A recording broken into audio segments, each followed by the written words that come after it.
പുറകോട്ട് പോകാം. ഓക്കെ.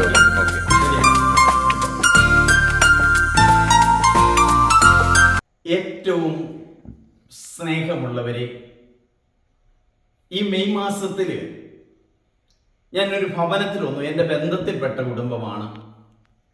അച്ഛൻ ഞങ്ങളുടെ വീട്ടിൽ വരണം, അച്ഛനൊന്ന് പ്രാർത്ഥിക്കണമെന്ന് ആ വീട്ടിലെ അമ്മ എന്നോട് ആവശ്യപ്പെടുകയാണ്, ജെറിൻ. അപ്പോൾ ഞാൻ എന്നോട് പറഞ്ഞു എന്ത് പറയാം എന്ന് ഞാൻ ചോദിച്ചപ്പോൾ ജെറിൻ എന്നോട് പറഞ്ഞു, യൗസേപ്പ് പിതാവിനെ കുറിച്ച് പറയുക. നമ്മുടെ യൗസേപ്പ് പിതാവിനെ കുറിച്ച് ചിന്തിക്കുമ്പോൾ പ്രത്യേകിച്ച് മത്തായിയുടെ സുവിശേഷത്തിലാണ് യൗസേപ്പ് പിതാവിനെ കുറിച്ച് പറയുന്നത്. ഈശോയെ കുറിച്ച് പറയുന്ന ഒരു വചനമുണ്ടല്ലോ, അവൻ തച്ചന്റെ മകനല്ലേ, ആശാരിയുടെ മകനല്ലേ, യേശുവിനെ കുറിച്ച് പറഞ്ഞതാണ്. വിവാഹ നിശ്ചയം കഴിഞ്ഞിരിക്കെ മറിയം ഗർഭിണിയായി എന്ന് യോസേപ്പ് പിതാവ് പറയുകയാണ്. ഇവളെ എങ്ങനെ ഉപേക്ഷിക്കണം? പലരും നമ്മളെല്ലാവരും ഉപേക്ഷിക്കാനായിട്ട് ആലോചിക്കുന്ന മനുഷ്യരാണ്. അത് ദൈവത്തോട് പ്രാർത്ഥിച്ചുകൊണ്ടിരിക്കുകയാണ്. അപ്പോഴാണ് സ്വപ്നത്തിൽ പ്രത്യക്ഷപ്പെട്ട് പറഞ്ഞത്, യോസേപ്പ് പിതാവിനോട് പറഞ്ഞത്, മറിയം ഗർഭിണിയായിരിക്കുന്നത് പരിശുദ്ധാത്മാവിനാണ്. ഈ പരിശുദ്ധാത്മാവ് നമ്മുടെ കുടുംബത്തിലേക്ക്, നമ്മുടെ ജീവിതത്തിലേക്ക് കടന്നു വരുമ്പോൾ വലിയ മാറ്റങ്ങൾ സംഭവിക്കുന്നു. ആലോചിച്ച് ദൈവം പറഞ്ഞ കാര്യം യോസേപ്പ് പിതാവ് എടുക്കുകയാണ്. അവളെ ഉപേക്ഷിക്കേണ്ട. ആ ദൈവത്തിന്റെ വചനം, അവൾ ഗർഭിണിയായിരിക്കുന്നത് പരിശുദ്ധാത്മാവിലാണ്. നമ്മുടെ വീട്ടിലുള്ള നമ്മുടെ അമ്മമാരും എല്ലാം ഗർഭിണിയാകുന്നത് പരിശുദ്ധാത്മാവിലാണെന്നുള്ളൊരു ചിന്ത എൻ്റെ മനസ്സിലുണ്ട്. അവരെല്ലാവരും മാമോദീസ സ്വീകരിച്ചതാണ്. ജെറിൻ മാമോദീസ സ്വീകരിച്ചതാണ്, സ്ഥൈര്യലേപനം സ്വീകരിച്ചതാണ്. അതുപോലെ തന്നെ വിവാഹം എന്ന കൂദാശ, പരിശുദ്ധാത്മാവ് രണ്ടുപേർക്കും കിട്ടുന്ന ഏക കൂദാശ വിവാഹം എന്ന കൂദാശയാണ്. ഈ വിവാഹം എന്ന കൂദാശയിൽ എത്രയോ പ്രാർത്ഥനകളാണ്. ഇവരെ മുഴുവനും നയിക്കുന്ന പരിശുദ്ധാത്മ. അപ്പൊ പരിശുദ്ധാത്മാവ് പറഞ്ഞതനുസരിച്ച് യോസേപ്പ് പിതാവ് സ്വീകരിക്കുകയാണ്. ഒരിക്കൽ എനിക്കങ്ങനെ യോസേപ്പ് പിതാവിനോട് അധികം ഭക്തി ഉണ്ടായിരുന്ന ഒരാളല്ല. എനിക്ക് എൻ്റെ ഇഷ്ടം എന്താണെന്ന് ചോദിച്ചു കഴിഞ്ഞാൽ മറിയത്തോട് പ്രാർത്ഥിക്കുക. ഒരിക്കല് ഒരു വൈദികനുമായിട്ട് ഞാൻ സംസാരിച്ചുകൊണ്ടിരിക്കുമ്പോൾ എൻ്റെ ഒരു വിഷമം അച്ഛനോട് പറഞ്ഞു. അപ്പോൾ അച്ഛൻ പറഞ്ഞു, യോസേപ്പ് പിതാവിനോട് പ്രാർത്ഥിക്കുക അച്ഛൻ, അത് ലഭിക്കും. അത് കേട്ടപ്പോൾ എൻ്റെ മനസ്സ് ഒത്തിരി സന്തോഷിച്ചു.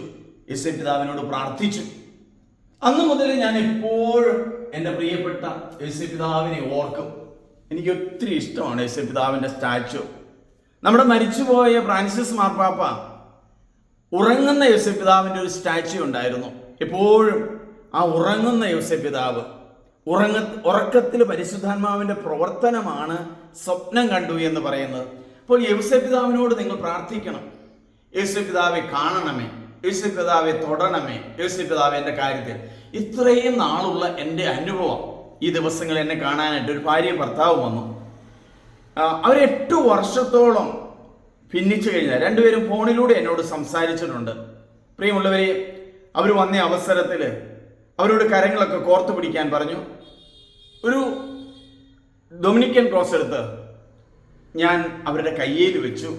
എന്നിട്ട് ചൊല്ലിക്കൊടുത്തു, ഇന്നു മുതൽ മരണം വരെ സന്തോഷത്തിലും സന്താപത്തിലും ദുഃഖത്തിലും ദാരിദ്ര്യത്തിലും ഒരുമയോടെ വസിച്ചു കൊള്ളാമെന്ന് വിശുദ്ധ ഗ്രന്ഥം സാക്ഷിയാക്കി പ്രതിജ്ഞ ചെയ്യുന്നു.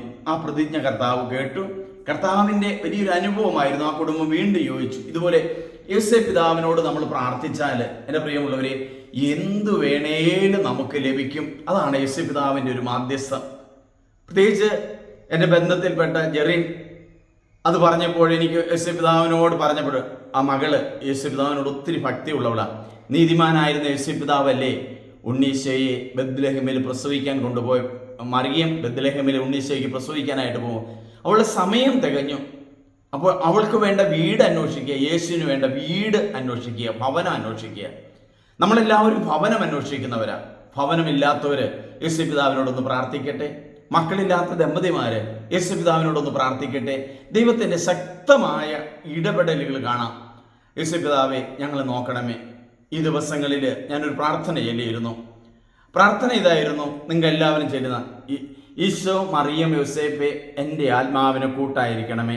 ഈശോ മറിയം യോസേപ്പെ എൻ്റെ ആത്മാവിന് കൂട്ടായിരിക്കണമേ. ഓപ്പറേഷന് പോകുമ്പോഴും മറ്റു പല കാര്യങ്ങൾക്ക് പോകുമ്പോൾ ഈശോ മറിയ യോസേപ്പേ എൻ്റെ ആത്മാവിന് കൂട്ടായിരിക്കണമേ. മരിക്കാൻ പോകുന്നവർക്ക് വേണ്ടി മാത്രമല്ല നമ്മൾ പ്രാർത്ഥിക്കുന്നത്. സ്നേഹമുള്ളവരെ, ഞാൻ ഈ ഒരു വചനം പറഞ്ഞുകൊണ്ട് അവസാനിപ്പിക്കുക. ഇങ്ങനെ ഈ വീട്ടിലേക്ക് വന്ന് ഒരു വചനം പറയുവാനായിട്ട് എന്നോട് ആവശ്യപ്പെട്ട കുടുംബത്തെ, അവരുടെ 2 മക്കളുണ്ട്, അവർക്ക് വേണ്ടി പ്രത്യേകമായിട്ട് പ്രാർത്ഥിക്കണം. ചേട്ടനാണ് ഇതിൻ്റെ ക്യാമറ ചെയ്യുന്നത്.